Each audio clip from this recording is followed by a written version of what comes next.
الدین سلیمان صاحب کی تشریف فرمائیں۔ میں حضرت سے حالات حاضرہ کے پیش نظر شیعہ سندور کو خصوصی پیغام دینے کے لیے مدعو کرتا ہوں شعر کے ساتھ۔ درد ملت ہے تو آواز اٹھانی ہوگی، درد ملت ہے تو آواز اٹھانی ہوگی، صورت حال زمانے کو بتانی ہوگی، صورت حال زمانے کو بتانی ہوگی۔ تو جو اڑ جائے ظلموں پہ حیائی کے خلاف، تو جو اڑ جائے ظلموں پہ حیائی کے خلاف، تیرے ایمان کی یہ زندہ نشانی ہوگی، تیرے ایمان کی یہ زندہ نشانی ہوگی۔ مفتی محمد سلیمان صاحب تشریف لائے اور ہم تمام کو اپنے علوم قرآن سے مستفید ہوں۔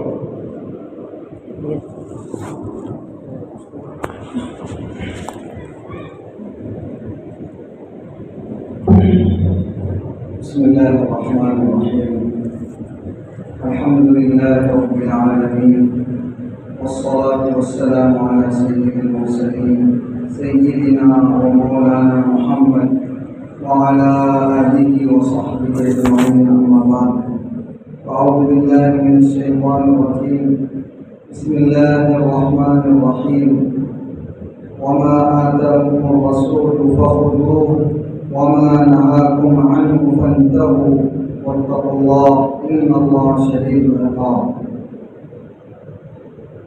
وقال رسول الله صلى الله عليه وسلم لا ألفين أحدكم متكئا على أريكته يأتيه أمر مما أمرت به أو نهيت عنه فيقول لا أدري ما وجدنا في كتاب الله اتبعناه أو كما قال رسول الله صلى الله عليه وسلم۔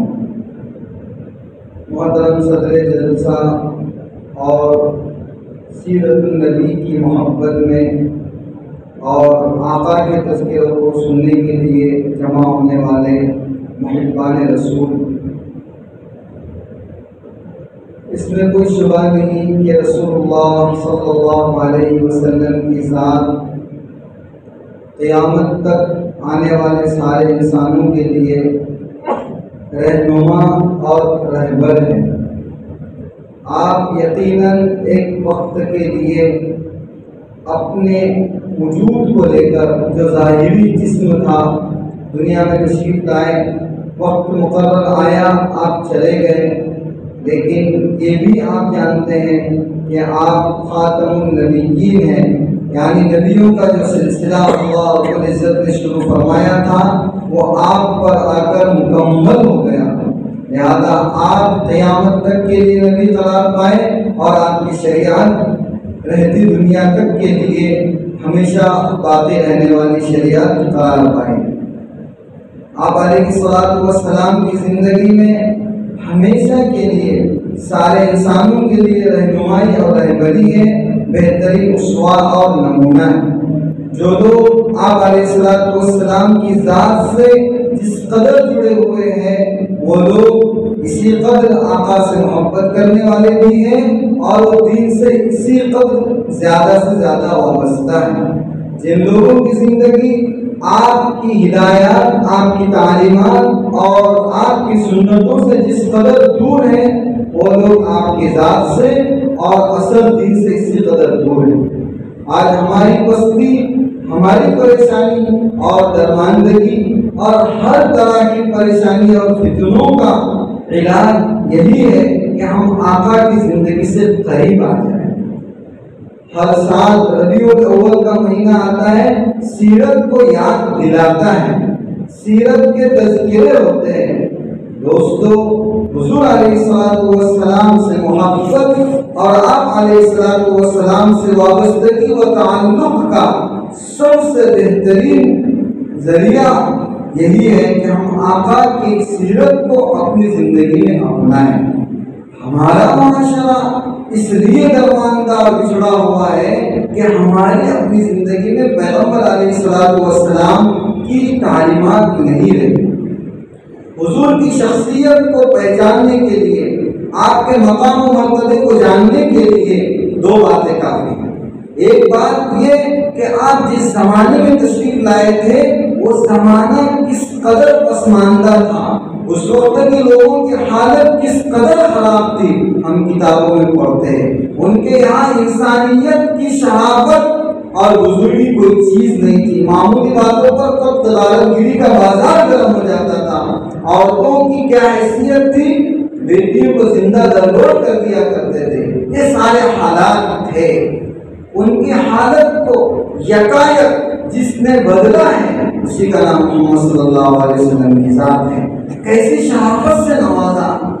حد یہ ہو گئی، انسان کی جان تو بہت بڑی چیز ہے، پیغمبر نے یہ فرمایا من قتل دون عرضہ فہو شہید۔ اگر انسان کی عزت پر آ جاتی ہو اور وہ عزت بچانے کے لیے جان گواتا ہے، اللہ کے یہاں اس کو مقام شہادت ملتا ہے۔ یہ عزت بدلائی انسان کی۔ بیٹیوں کی عزت، بیٹیوں کو تو فرمایا جس کے گھر میں 3 بیٹیاں ہوں ان کی تربیت کرے، ان کا لہو سترا من النار، دوزخ سے آگ بن جائے گی، جنت کی ضمانت کی۔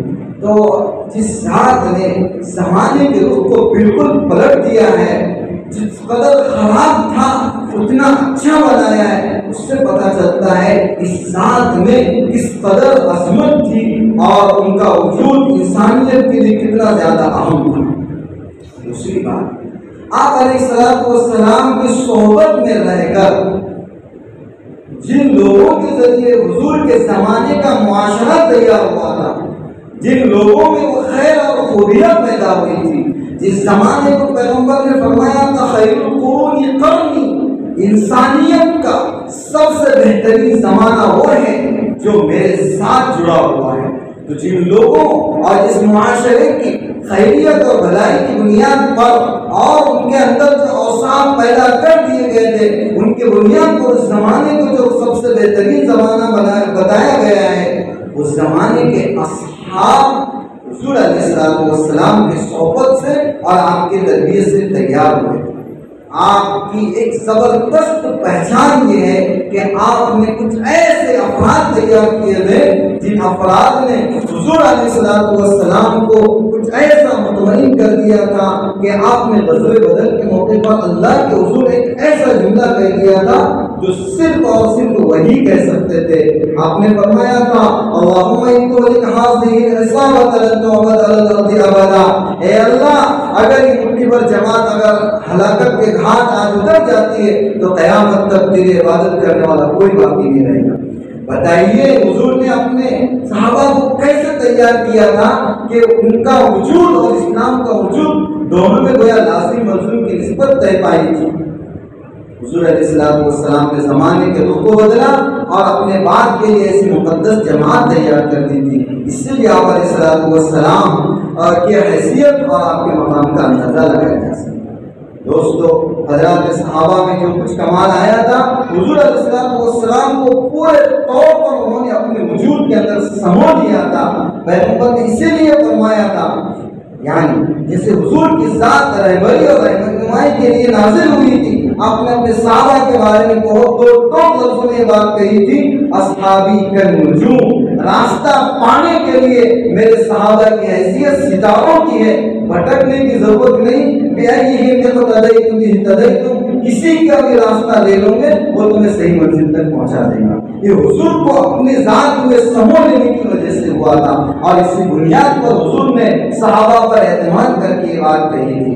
دوستو، شروع ہی میں بات عرض کی کہ حضور کی نبوت، آپ کی رسالت، آپ کی تعلیمات قیامت تک کے لیے ہے۔ اب جس زمانے کا جو بھی فرد حضور علیہ السلام کی ذات سے، آپ کی تعلیمات سے جس قدر اپنے آپ کو وابستہ رکھے گا، اس کا زمانہ بھلے جتنا ہی بات کا ہو، انشاءاللہ وہ اللہ کے پیغمبر کا قریبی سمجھا جائے گا۔ اللہ کے رسول کا قرب ان کے شہر کے اندر رہنے ہی سے حاصل ہوتا ہو ایسا نہیں ہے، بلکہ ان کا قرب حاصل ہوتا ہے، ان کی نزدیکی حاصل ہوتی ہے، ان کی سیرت کو اور ان کی تعلیمات کو اپنے اندر اتارنے سے۔ مفتی شفیع صاحب رحمۃ اللہ علیہ ایک مرتبہ بارہا گئے حج کے لیے، عمرے کے لیے، کہتے ہیں کہ ایک مرتبہ میں جالی سے دور کھڑا ہوا تھا، میں نے دیکھا کہ لوگ جالی کے قریب سے گزرتے ہیں اور بہت سے لوگ جالی کو بوسہ بھی دیتے، چومتے بھی ہیں۔ ایک مرتبہ میں نے کہا شفیع تو کس قدر محروم ہے، لوگ دور سے آنے کی تمنا کرتے ہیں اور آنے کے بعد ان کا یہ مظاہرہ ہے کہ وہ جالیاں چنتے ہیں، نزدیک کھڑے ہوتے ہیں، لیکن تو کیسا آدمی ہے کہ جالی سے دور کھڑا ہوتا ہے؟ ان کا کھڑا ہونا اس لیے تھا، ان کا اپنا خیال تھا کہ میں اپنا سراپا گناہ گار جسم حضور کے اتنے قریب کیسے لے جاؤں، اس لیے سہمے دور ہی کھڑے رہتے ہیں۔ کہتے ہیں کہ میں اسی تصور میں تھا کہ حاطب غیبی سے آواز آئی، پیغمبر علیہ السلام گویا ہوئے، اے شفیع، ہمارا نزدیکی وہ ہے جو ہماری تعلیمات سے نزدیک ہے، بھلے وہ ہم سے کتنا ہی کیوں نہ دور ہو، اور جو ہم سے جسمانی اعتبار سے نزدیک تر ہو لیکن ہماری تعلیمات سے دور ہے تو وہ ہم سے بہت زیادہ دور ہے۔ اور شروع میں یہ بات کہی تھی کہ لوگوں سے جا کر بتلاؤ ہمارے نزدیکی وہ ہے جو ہماری سنتوں کے پابند ہے، بھلے وہ ہم سے دور ہو، اور جو ہم سے نزدیک ہو کر کے اگر ہماری تعلیمات سے دور ہے تو ہم سے بہت زیادہ۔ بہرحال اس واقعے میں بہت بڑی عبرت ہے ہمارے لیے کہ ہم لوگ رسول اللہ صلی اللہ علیہ وسلم کی ذات سے جڑے۔ دوستو، اس کائنات کا وجود حضور علیہ السلام کی برکت سے ہوا ہے، اس لیے آپ علیہ السلام کو مقصود کائنات کہا جاتا ہے۔ آپ علیہ السلام باعث تخلیق کائنات کہلاتے ہیں۔ آپ علیہ السلام کی ذات اگر ہمارے پاس نہیں ہے تو ہمارے پاس سب کچھ ہونے کے بعد کچھ بھی نہیں ہے۔ ضرورت ہے ہم آپ علیہ السلام کی ایک تعلیم، حضور کی تعلیمات معلوم کیجیے، حضور علیہ السلام کے ایک جملے کو سنیے۔ جیسے قرآن مجید اللہ کی جانب سے نازل کردہ وہ کتاب ہے جس میں جھوٹ اور غلطی کا کوئی شائبہ تک نہیں۔ پیغمبر صلی اللہ علیہ وسلم کے بارے میں اس لیے قرآن نے کہا ہے وَمَا يَنطِقُ عَنِ الْهَوَىٰ إِنْ هُوَ إِلَّا وَحْيٌ يُوحَىٰ۔ پیغمبر نے اپنی خواہش اور اپنی ذات سے کوئی بات نہیں کہی ہے، جو کچھ بھی کہا ہے وہ اللہ کی جانب سے آپ پر بھیجی گئی وحی، یا تو قرآن تھا یا آپ پر الہام کی گئی کوئی باتیں تھی، اور دونوں چیزیں وحی کہلاتی ہیں۔ ایک وحی مطلوع ہے قرآن جن کی تلاوت کی جاتی ہے، اور ایک وحی غیر مطلوع ہے جو احادیث مبارکہ کی شکل میں ہزاروں لاکھوں کی تعداد میں ہمارے سامنے موجود ہے۔ لیکن ظلم یہ ہے ہم نے اس کو ایسی چیز سمجھا ہی نہیں جس کو پڑھا جائے، جس کو سنا جائے۔ اگر ہمارے بیچ علماء موجود ہیں، علماء کی ایک جماعت موجود ہے، تو یاد رکھیے حضور کے جانشین علماء ہی ہیں۔ پیغمبر نے کہا ہے العلماء ورثۃ الانبیاء، انبیاء کے وارثین علماء ہیں، ان سے پیغمبر کی سنت سیکھیے، سنیے۔ تفسیر یہ قرآن کا حق ہے، ہر مسجد میں ہونی چاہیے، اور ہو رہی ہو تو اللہ کا لاکھ لاکھ شکر ہے، وہ ہوتی رہے۔ جہاں نہیں ہوتی ہے قرآن کے دروس کے حلقے قائم کیے جائے، اور مزید ایک چیز کا اضافہ یہ بھی ہو جائے، حضور علیہ السلام کی سیرت، آپ کے احادیث کے دروس، شمائل کے دروس لوگوں کے سامنے پیش کیے جائے۔ آپ علیہ السلام نے زندگی میں کس قدر فرامین ارشاد فرمائے ہے۔ دوستو، امت کے اوپر علماء محدثین کا ایسا احسان ہے جس کو کبھی بھی فراموش نہیں کیا جا سکتا، لیکن وہ چیزیں ہمارے ذہنوں سے اس قدر دور ہے، اگر اچانک ایسی بات کہی جائے تو ہمارے سمجھ میں نہیں آتی۔ ابھی قاری صاحب نے قرآن مجید کی تلاوت کی، وہ مختلف روایتوں میں پڑھ رہے تھے تو ہم اس کو ایک اچنبا سمجھ رہے تھے کہ کیا پڑھ رہے، تلاوت کے بعد تلاوت سے پہلے یہ سند ہے جن لوگوں نے آقا سے قرآن کو سیکھا اور تواتر کے ساتھ اس کو سیکھنے کے لیے کیا مشقتیں اٹھائی اس کا اندازہ ہی نہیں لگایا جا سکتا، اور ہم تک پہنچایا۔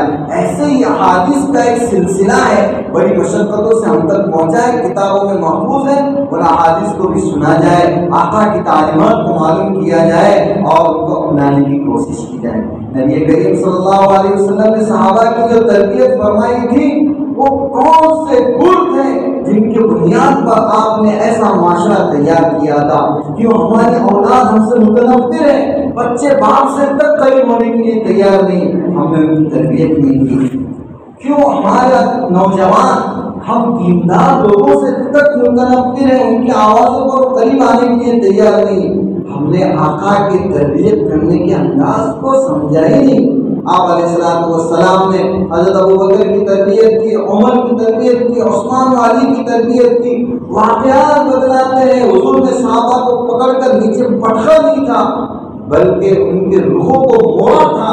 جس انسان میں جیسی صلاحیت تھی ان کی صلاحیتوں کو پروان چڑھایا، صحیح رخ پر لگایا۔ حضرت ابوبکر صدیق رضی اللہ عنہ ایک عظیم الشان آپ کے جانشین قرار پائے۔ حضرت عمر رضی اللہ عنہ کا حال آپ پڑھتے کیسا تھا، لیکن ان کی حالت کو اللہ رب العزت نے کیسے تبدیل فرمایا تھا۔ اشدہم فی امر اللہ عمر، اللہ کے دین کا جب معاملہ آتا تھا تو عمر کی زبان پیغمبر کے سامنے کہہ دیتی تھی دعنی یا رسول اللہ اضرب عنق ھذا المنافق۔ جو دین کے اندر قدر و گریز چاہتا ہے، کمی بیشی چاہتا ہے، آگے پیچھے کرتا ہے، پیغمبر کے فیصلے پر اسے اطمینان نہیں، ایسے شخص کا علاج میرے پاس بس ایک ہی ہے کہ آپ اجازت دیجیے۔ دین کے معاملے میں بڑے سخت، عثمان رضی اللہ عنہ کیسی تربیت فرمائی گئی، حضرت علی کو کیسے تیار کیا گیا۔ حضور کا ایک ایک صحابی یقیناً بہت قیمتی تھا دوستو، لیکن ان کو تراشنے والے نے ان کو پہلے تراشا تھا، اس کے بعد ویسے بنے تھے۔ آج ہم ان کی جانشین ہیں، ضرورت ہے کہ معاشرے کو تیار کیا جائے اور حضور کی تعلیمات کی روشنی میں تیار کیا جائے۔ گروہ کے اندر خیر خواہی کو ایسا برپا کیا جائے کہ دشمن سے دشمن یہ کہے کہ یار یہ آدمی ایسا ہے۔ پیغمبر علیہ السلام کا وہ دور چل رہا تھا جب لوگ حضور کو قتل کرنے کے در پہ تھے، حضور کو قتل کر دینے کی اسکیم بن چکی تھی، دارالندوہ میں میٹنگ ہو گئی تھی، حضور نے اجازت دی تھی ہجرت کی۔ اس وقت حضور کے پاس امانتیں تھی، بتائیں کہ دشمن امانت رکھتا ہے دشمن کے پاس، لیکن ان کے اوصاف ان کے گھٹنے میں بڑے ہوئے تھے، چھوڑ نہیں سکتے۔ ان کی جو عادتیں تھے، اخبار تھی، ان ساری چیزوں کو معلوم کیجیے اور خود کو اس پر ڈھالیے اور اپنے نوجوانوں کو بھی ایسا ہی تراشیے۔ انشاءاللہ ہمارے بھی معاشرے سے ایسے لوگ پیدا ہوں گے جو انشاءاللہ دین کو خود اوڑھیں گے اور دین کو پھیلائیں گے۔ اللہ رب العزت نبی کریم صلی اللہ علیہ وسلم کی پاکیزہ سیرت پر منعقد ہونے والے ہمارے اس نشست کو شرف قبول عطا فرمائے، حضور کی محبت کو اپنے دل میں جگہ دینے کا ذریعہ اور سبب بنائے۔ آپ علیہ السلام کی محبت ہمارے ایمان کا ایک ایسا حصہ ہے جس کو کبھی دور نہیں کیا جا سکتا۔ آقا نے خود فرمایا تھا تمہارا ایمان کامل نہیں ہو سکتا اس وقت تک جب تک میری محبت تمہارے دلوں میں، تمہارے وجود سے، تمہاری اولاد سے اور ساری انسانیت سے زیادہ نہ ہو جائے۔ بہرحال آپ علیہ السلام کی محبت ہمارے دلوں میں جاگوزی ہو، اور محبت کا سب سے بڑا تقاضا یہ ہے کہ آقا کی سیرت، آقا کی سنتیں اور آقا کی تعلیمات ہماری اپنی زندگی میں، ہمارے اولاد کی زندگی میں، ہمارے گھر والوں کی زندگی میں اور پورے معاشرے کے اندر آپ کی سیرت زندہ ہو۔ اگر یہ ہوتا ہے تو آقا کی محبت حقیقی معنوں میں ہمارے دلوں میں ہے۔ اگر دعویٰ ہے اور عمل نہیں ہے تو یقیناً اس کو کون قبول کرتا ہے؟ بھائی میں یہاں کو میں اپنے ابا کا سب سے بڑا فرمان بردار بیٹا ہوں، لیکن مجھے جاننے والے جانتے ہیں کہ وہ مجھ سے دور ہے، میں ان کی کوئی خدمت نہیں کرتا ہوں اور میں نے آج تک ان کا کوئی کام نہیں سنا۔ بہت سارے ہوتے ہیں جو اپنے امی ابا سے بات چیت تک بند کیے ہوئے ہیں کئی دنوں سے۔ اگر ایسا آدمی آپ کے سامنے دعویٰ کرے اور آپ اس کو جانتے ہیں کہ ان کا کچھ نہیں مانتا تھا، مانیں گے بھائی؟ دلیل محبت تعصی الہ و تدعی حبہ، اللہ کی نافرمانی کی اور ان سے محبت کی دلیل، ان سے محبت کے دعوے بھی۔ یہ تو شاعر کہتا ہے ایک ناممکن سی چیز ہے، ان المحب لمن یحب مطیع، جو شخص کسی سے محبت کرتا ہے وہ محبت کے تابع اپنے محبوب کا تابعدار ہوتا ہے۔ نبی کریم صلی اللہ علیہ وسلم ہمارے بیچ موجود نہیں ہے یقیناً، لیکن آپ کی تعلیمات، آپ کی سیرت ہمارے درمیان موجود ہے۔ ایک عربی شاعر نے اسی کو کہا ہے احلائی ان شق الحبیب وذاقوا وعز تلاقیہ وناعت منازلہ وفاتکم ان تبصروہ بعینکم فما فاتکم فہذی شمائلہ، یعنی اگر پیغمبر صلی اللہ علیہ وسلم کی ذات تمہارے درمیان میں اب نہیں رہی، ان کے مکان، ان کے شہر تم سے بہت زیادہ دور ہیں اور تمہاری یہ بات ممکن نہیں رہی کہ اپنی آنکھوں سے انہیں دیکھو، تو یاد رکھو تم سے سب کچھ لٹ نہیں گیا۔ ان ان کے شمائل یعنی ان کا طور و طریق تمہارے درمیان موجود ہے، اس کو اپناؤ، انہیں سے جڑے رہیں گے۔ اللہ رب العزت نبی کریم صلی اللہ علیہ وسلم سے حقیقی معنی میں محبت اور آپ کی سیرت کو اپنانے کی توفیق سعادت نصیب فرمائے۔ وآخر دعوانا الحمد للہ رب العالمین۔